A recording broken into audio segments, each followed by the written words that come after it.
बच्चों, आज की वीडियो में हम करने जा रहे हैं थेल्स विलोम प्रमेय। इससे पहले की वीडियो में हमने थेल्स प्रमेय करी थी।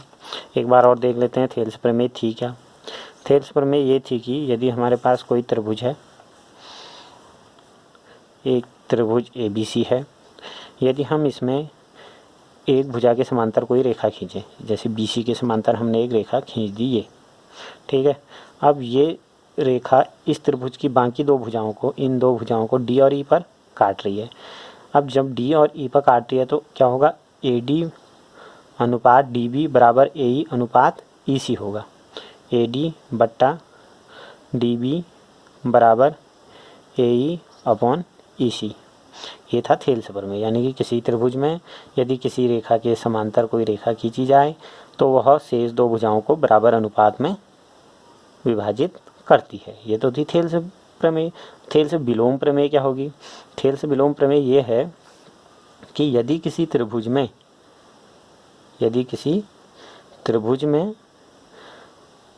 एक भुजा ऐसे खींची जाए कि यह अनुपात बराबर हो तो वह क्या होगी, तीसरी भुजा के समांतर होगी। यदि कोई ऋजु रेखा एक त्रिभुज की दो भुजाओं को समान अनुपात में विभाजित करे, यानी कि यदि ये समान अनुपात में विभाजित करती है, यानी कि हमको क्या दिया है, अनुपात बराबर दिया है AD बट्टे DB। एक तो हमको दिया है कि ये रेखा जो है दो बिंदुओं पर काट रही है, और किस प्रकार से काट रही है, AD बट्टा DB बराबर AE बट्टा EC। AE बट्टा EC ये अनुपात हमको बराबर दिया है। वो कह रहा है कि यदि ये अनुपात बराबर है तो ये रेखा जो होगी इसके समांतर होगी। ये हमने सिद्ध करना है। इस रेखा अनुपात बराबर है तो रेखा समांतर होगी, ये सिद्ध करना है।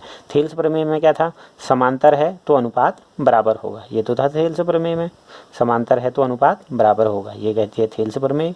थेल्स की विलोम प्रमेय क्या कहती है, अनुपात बराबर है तो ये वाली रेखा इसके समांतर होगी। अब ये हमने इसके समांतर सिद्ध करनी है तो हम मान लेंगे, माना ये इसके समांतर नहीं है, ठीक है। अब इसके समांतर नहीं है तो इसके समांतर हम एक रेखा खींचेंगे ऐसे, इसको E' लिख देते हैं। रचना क्या करी हमने, दिया तो हमको ये था, रचना हमने करी, दिया है के बाद रचना लिख लेना। चलो, दिया है के बाद सिद्ध करना है। सिद्ध क्या करना है, हमने सिद्ध करना है कि DE समांतर है किसके, BC के। ये हमने सिद्ध करना है, ठीक है। अब रचना क्या करी हमने मान लिया कि ये इसके समांतर नहीं है तो DE' समांतर BC खींचा, ठीक है। सबसे पहले हम प्रमेय लिखेंगे, उसके बाद क्या दिया है हमको कि त्रिभुज ABC है और उसमें एक रेखा DE इस प्रकार से है जो शेष दो भुजाओं को D और E पर काटती है, और हमको दे रखा है कि ये अनुपात आपस में क्या है, बराबर है। ये चीज़ हमको दी है। फिर सिद्ध हमने क्या करना है कि इसको इसके समांतर सिद्ध करना है, DE को BC के समांतर सिद्ध करना है। तो फिर उसके बाद हमारी लाइन आएगी, माना DE समांतर नहीं है BC के, DE समांतर BC के नहीं है, तो फिर हमने रचना करी, DE' समांतर BC खींचा। अब हमने ये मान लिया कि ये इसके समांतर नहीं है। हमने अब समांतर एक रेखा खींच दी, हमने DE' खींच दिया इसके समांतर। तो अब थेल्स प्रमेय से क्या होगा, थेल्स प्रमेय से ये होगा, थेल्स प्रमेय क्या कहती है, यदि तीसरी भुजा के समांतर कोई रेखा है तो बराबर अनुपात में बांटेगी, यानी कि AD बट्टे DB किसके बराबर होगा, AE' बट्टे E' के बराबर। त्रिभुज ABC में DE' समांतर BC, ये हमने रचना करी थी, तो क्या होगा, तो हमारे पास आ जाएगा AD बट्टा DB बराबर AE' बट्टा E'। क्यों हुआ ये हुआ हमारा थेल्स प्रमेय से, थेल्स प्रमेय से। इसको डाल दिया हमने समीकरण नंबर 2। अब समीकरण 1 में देखो, हमको ये चीज़ दी थी कि समान अनुपात में विभाजित कर दिया, यानी कि ये अनुपात हमको बराबर दिया था। और दूसरे में हमने इसके ये समांतर रेखा खींची तो हमारा ये अनुपात बराबर आ गया AD बट्टे DB बराबर AE डैश बट्टे E डैश C। समीकरण 1 और 2 देखें तो LHS दोनों का सेम है, AD बट्टे DB है, तो RHS भी क्या होगा, सेम होगा, RHS भी आपस में बराबर होंगे। मतलब समीकरण 1 और 2 से हमको क्या मिल जाएगा, समीकरण 1 व 2 से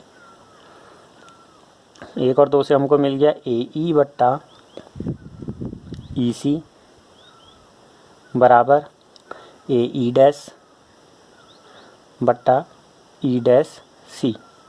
ठीक हो गया। अब यदि हम दोनों पक्षों में 1 जोड़ दें, किसी भी समीकरण के दोनों पक्षों में समान चीज़ जोड़ने, घटाने या समान चीज़ से गुणा करने पर कोई फ़र्क नहीं पड़ता है। दोनों पक्षों में 1 जोड़ने पर क्या मिला हमको, AE डैश, AE था ना यहाँ पर, AE बट्टा EC, AE बट्टा EC धन 1 बराबर AE डैश बट्टे E डैश C धन 1। अब यहाँ लॉसो लेंगे हम EC हमने लॉसो लिया तो ऊपर क्या हो गया, AE धन EC बराबर यहाँ E डैश C ले लिया तो क्या हो जाएगा, यहाँ भी इसका हर E डैश C बनाया है तो ऊपर भी उससे गुणा होगा, ऊपर हो जाएगा AE डैश धन E डैश C।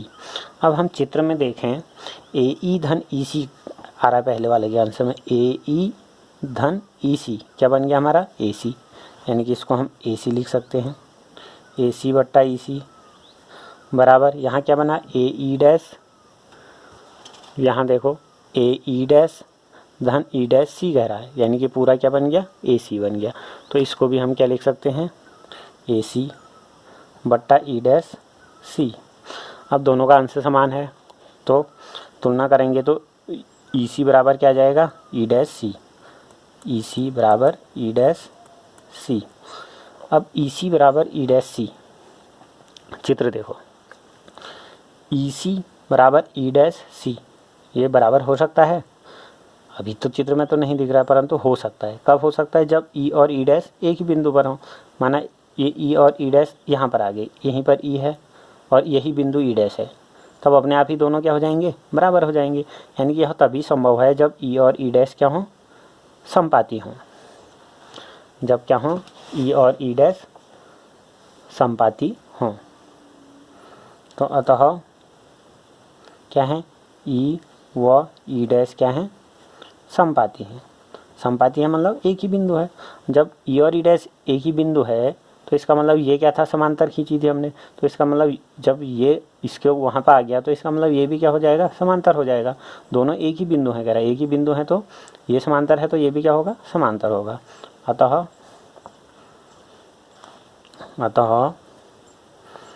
DE समांतर BC। एक बार और देख लेते हैं, थेल्स विलोम प्रमेय। जैसे थेल्स प्रमेय कह रही थी कि समांतर रेखा खींचें तो अनुपात बराबर होगा। थेल्स विलोम प्रमेय में है यदि अनुपात बराबर है, यानी कि अनुपात हमको बराबर दिया है तो ये इसके समांतर होगा, यानी कि इसको इसके समांतर हमने खींचना है। अनुपात बराबर दिया है तो हमको समीकरण 1 सीधे सीधे मिल गया। इसको इसके समांतर खींचना है, हमने माना ये समांतर नहीं है तो समांतर रेखा खींचिए। अब जब ये इसके समांतर है तो कौन सा अनुपात बराबर होगा, AD बट्टा DB बराबर AE डैश बट्टा E डैश C। तो उससे हमको समीकरण नंबर दूसरा वाला मिल गया। समीकरण 1 और 2 जब हमने देखे, समीकरण 1 और 2 हमने देखे तो हमको ये चीज़ मिल गई। फिर दोनों पक्षों में 1 जोड़ा, लॉसो लिया, सॉल्व किया तो हमको ये आ गया। यहाँ हमने देखा तो इससे हमको क्या पता चला, EC और E डैश C क्या हैं, बराबर हैं। EC और E डैश C कब बराबर हो सकते हैं, जब दोनों E और E डैश एक ही पॉइंट पर हों। एक ही पॉइंट पर हों मतलब जब ये समपाती होंगे। इसका मतलब E और E डैश क्या हैं, समपाती हैं। समपाती हैं तो ये समांतर था तो ये भी समांतर होगा। बस इस तरीके से हमने करना है।